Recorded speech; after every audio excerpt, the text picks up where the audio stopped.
আসসালামু আলাইকুম। শিক্ষা একাডেমিতে তোমাদের সবাইকে স্বাগতম।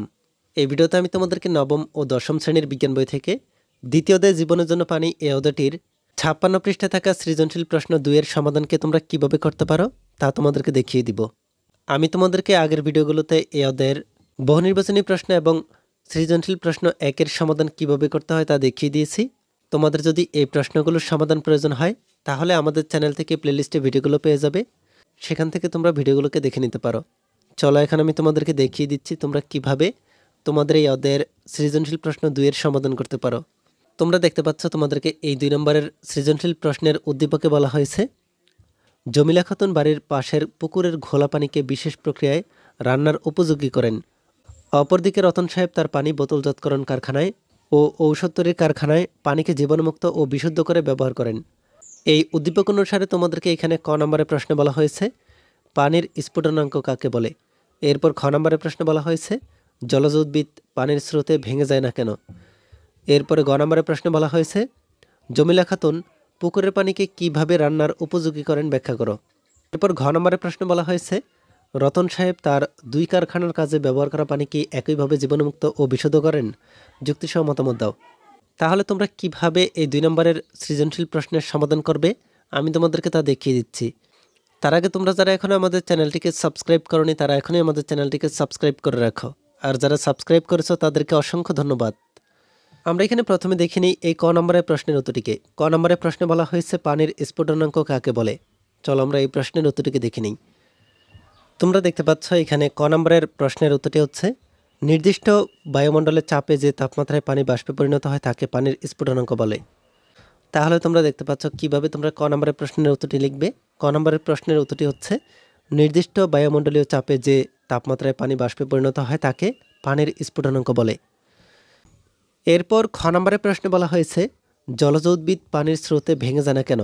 খ নম্বরের প্রশ্নে বলা হয়েছে জলজ উদ্ভিদসমূহ সারা দেহের মাধ্যমে পানিসহ ও অন্যান্য প্রয়োজনীয় উপাদান বিশেষ করে খনিজ লবণ সংগ্রহ করে।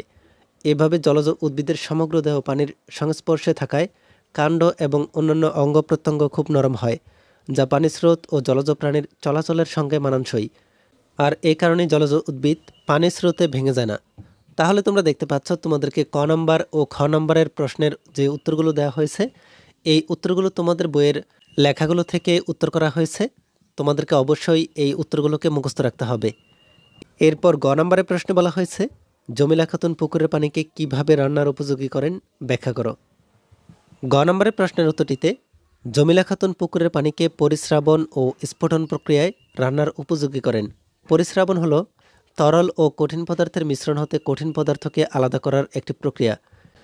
এই প্রক্রিয়ার মাধ্যমে পানিতে বিদ্যমান অদ্রবণীয় ধুলাবালির কণা হতে শুরু করে নানা রকম ময়লা আবর্জনার কণা দূর করা হয়।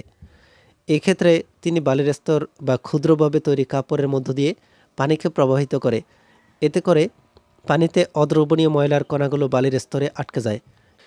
এভাবে প্রাপ্ত ধুলাবালি মুক্ত পানিকে আরও বিশুদ্ধকরণের জন্য তিনি স্ফুটন শুরু হওয়ার পর ১৫ থেকে ২০ মিনিট ধরে পানিকে ফুটিয়ে জীবাণুমুক্ত করেন।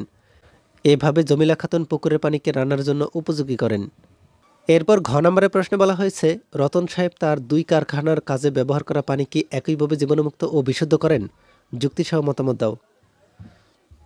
ঘ নম্বরের প্রশ্নের উত্তরটিতে রতন সাহেব তার ২ কারখানার কাজে ব্যবহার করা পানি একইভাবে জীবাণুমুক্ত ও বিশুদ্ধ করবেন না। রতন সাহেব বোতলজাত কারখানার ও ঔষধ তৈরির কারখানায় প্রয়োজনীয় ও ব্যবহৃত পানির গুণগত মান একই না হওয়ায় ২ কারখানায় ভিন্ন গুণগত মানের পানির প্রয়োজন হয়। তাই তিনি তার বোতলজাত পানির কারখানায় পানি বিশুদ্ধকরণের জন্য ক্লোরিনেশন পদ্ধতি ব্যবহার করেন। এই প্রক্রিয়ায় পানিকে জীবাণুমুক্ত ও বিশুদ্ধ করতে ক্লোরিন গ্যাস ব্যবহার করা হয়। এছাড়াও ওজোন গ্যাস বা অতিবেগুনি রশ্মি প্রয়োগ করে রোগজীবাণু ধ্বংস করা হয়। আবার ঔষধ তৈরির কারখানায় অতিরিক্ত বিশুদ্ধ পানি প্রয়োজন হয়, তাই তিনি এক্ষেত্রে পাতন পদ্ধতি ব্যবহার করেন। এই প্রক্রিয়ায় পানিকে বাষ্পে পরিণত করে প্রাপ্ত বাষ্পকে ঘনীভূত করে অতি বিশুদ্ধ পানি সংগ্রহ করেন, যা ঔষধ তৈরির কারখানায় বিভিন্ন ঔষধ প্রস্তুতিতে ব্যবহৃত হয়। এই প্রক্রিয়ায় বিশুদ্ধকৃত পানিকে অন্য পদার্থ থাকার সম্ভাবনা খুবই কম। উপরিউক্ত আলোচনা হতে এটা স্পষ্ট যে রতন সাহেব তার ২ কারখানায় ব্যবহার করা পানি একইভাবে জীবাণুমুক্ত ও বিশুদ্ধ করেননি। তাহলে তোমরা দেখতে পাচ্ছ কিভাবে তোমরা এই সৃজনশীল প্রশ্নের সমাধান করতে পারো। এই ভিডিওতে এই পর্যন্তই। পরবর্তী ভিডিওতে আমি তোমাদেরকে এই অধ্যায় সম্পর্কিত আরও যে সৃজনশীল প্রশ্ন এবং বহু নির্বাচনী প্রশ্নগুলো হতে পারে তা তোমাদেরকে দেখিয়ে দিব। এই ভিডিওটি তোমাদের কাছে ভালো লেগে থাকলে ভিডিওটিতে লাইক ও শেয়ার করে দিতে পারো। আর পরবর্তী সকল ভিডিওগুলো পাওয়ার জন্য আমাদের এই চ্যানেলটিকে এখনই সাবস্ক্রাইব করে রাখো।